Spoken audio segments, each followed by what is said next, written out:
Okay, so these two snails are in the middle of like having, or they're just finishing having sex. Is that right, John? Yeah. They still look pretty involved. They're very involved, but they're also, doing their own thing. So snails can just have sex and then they'll still be doing their own thing? Yeah. What's funny about these snails is I have not played with them, took them out for, some sort of quality Lena time with Lena here. They're stunning, these snails. But what's so funny, adopted them around the same time, like within a couple of weeks of each other. Liza came first. She was living on one of our drying pot branches. We were growing pot and we brought it inside. And she was like on the inside. And we didn't know she was like dehydrating on a leaf for like weeks before we discovered her. So I immediately got her into into a terrarium, as you see here, and set her up with some food and water. And then within a couple of days, Chris found her a mate, Ryan. And they immediately hit it off great. And they're very happy in here. They're safe. They get great food supply. In that little shell is like enough food for them to eat for like 2 weeks, but they never finish it. I always have to take it out and give them fresh. And plus we give them all kinds of things like carrots and potatoes and snacks and cereal and fruit and all kinds of shit. Melon they love. But their diet is very varied. Very healthy and very varied. And they're getting bigger and bigger and bigger. They're about 3 times the size they used to be. I think 4 times. They were very tiny. They're about as big as your fingernail, so how big are they now?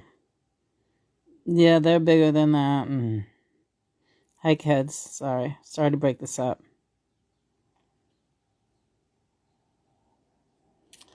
So they're really great. And it's been an experience and an experiment. I never thought I would really adore these guys as pets as much as I do, but I love them so much.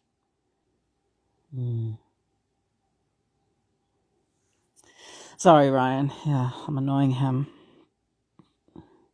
But I was going to say, as soon as we take them out, they jump on each other. Yeah.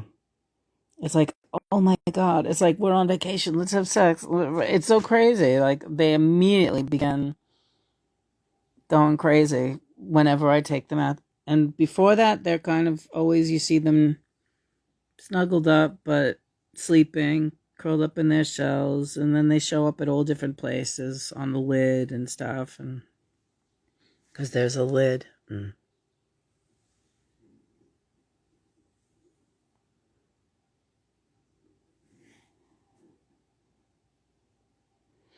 So that's it. We just want to show off Liza and Ryan and how really beautiful they are.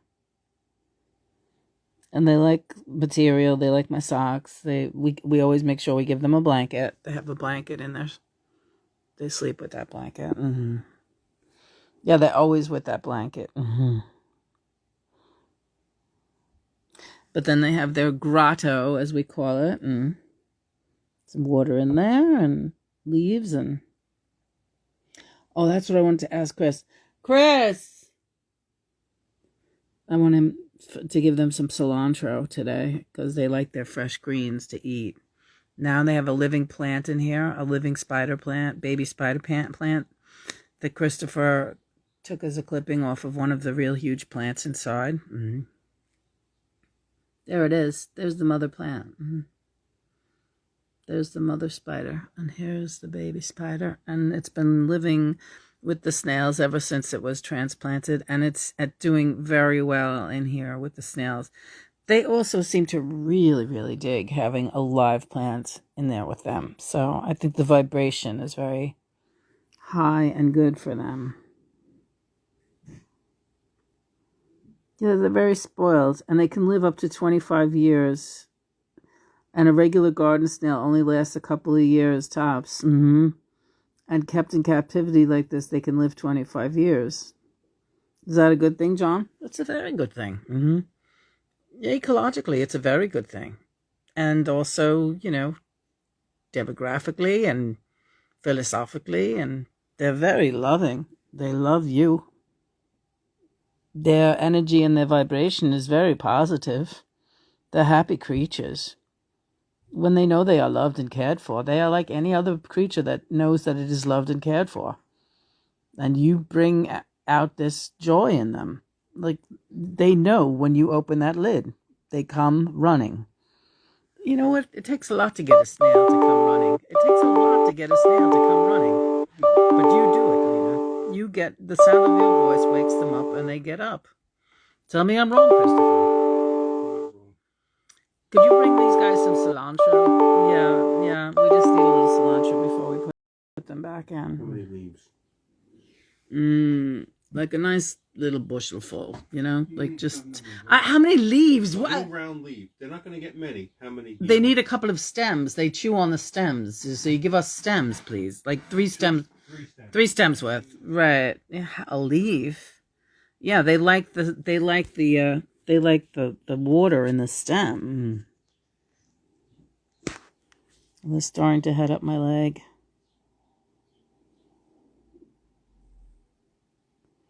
He's difficult about cilantro, right? It's real expensive these days. I know, he's too much. He's such a crab apple. Put them over there. I don't want them crawling all the way at my crotch, if you don't mind. There's nothing wrong with snails in your crotch. There's nothing wrong with snails in my crotch? Really? Thanks, Chris. Get generous. They suck this stuff down like it's no tomorrow. They do it that. Let me show them a piece right now. Yeah, they love cilantro. It's got a real strong smell. It's got a lot of chlorophyll in it. One more like this, yeah. With a thick stem. You know, a nice thick stem, because they suck on that. I know what you mean. Shut up. Perfect. That was a good one. Yeah. Yeah, look at him. He's like, oh, he's on that shit. Yeah. You're smacking her in the head with it. What is this? The Punch and Judy show? Yeah, it's the Punch and Judy show. Come on, guys. Come in, look at cilantro. Delicious. What are you going to do with them now? For now, because I have to take care of some personal business, I'm going to put them in their terrarium, but I'm going to leave the top open so they can... Oh, look, see, he's holding on to that. That's so funny. Ah! He's holding on to his cilantro for dear life. Come here, baby. So, for now, I'm going to just put them in there. Let them enjoy their cilantro and their sunlight, because now, really, they should be coming out of hibernation now, you know, and as nature would have it. These are the days of springtime coming now. And this is really their first springtime, I would say, right? That they, you know, yeah. Yes. And then, as a matter of fact, I think we can look forward to baby snails on the way. Yeah, probably. And those we will release outdoors. But me and John have talked about this, and these guys are very domesticated. They're completely domesticated now, and really, they would do fine outdoors. There's no doubt that they would do fine. But we have a relationship with them, and we would miss them, and they would miss us. So if it ever becomes necessary and I would have to release them, I would do so. But really, right now, there's no reason to do it. They're enjoying this. Their terrarium is a very healthy, happy place for them. Outside, they would be ripe pickings for some crow or squirrel. Hey, escargot, baby. You know, because you never see great big snails like this out in your yard. Garden snails don't typically look like this. These are fat, healthy, with big, strong, tough shells. They're beautiful, Lena. Now look at him. He's making love to his plant. He loves this plant. That's his spider plant, Spidey. And Ryan, when we first put this plant in there, he literally jumped on it and just like attacked it, like in a loving way, not to eat it or anything, just like he wanted to be on it, and you could see he's still like that with it. He's like, oh, my plant, yeah. So this was the best thing we could have done, was give him his own plant. And then the grotto we try to keep the water pretty fresh. There's all beautiful rocks, crystals, and shells in there.